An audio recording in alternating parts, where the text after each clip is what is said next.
अस्सलाम वालेकुम दोस्तों, स्टोरीज़ देखने वालों को खुश आमदीद।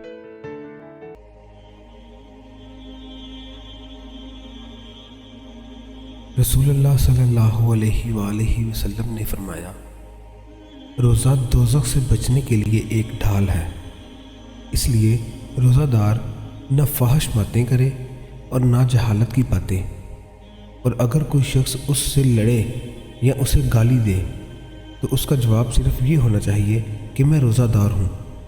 ये अल्फाज 2 मरतबा कहते, उस ज़ात की कसम जिसके हाथ में मेरी जान है, रोज़ादार के मुंह की बू अल्लाह के नज़दीक कस्तूरी की खुशबू से भी ज़्यादा पसंदीदा और पाकीज़ा है। अल्लाह ताला फरमाता है, बंदा अपना खाना पीना और अपनी शहवत मेरे लिए छोड़ देता है। रोज़ा मेरे लिए है और मैं ही इसका बदला दूंगा, और दूसरी नेकियों का सवाब भी असल नेकी के 10 गुना होता है। दोस्तों, आज 3 रमज़ानुल मुबारक 1443 हिजरी और मंगल का दिन है, जबकि 5 अप्रैल 2022 ईस्वी है।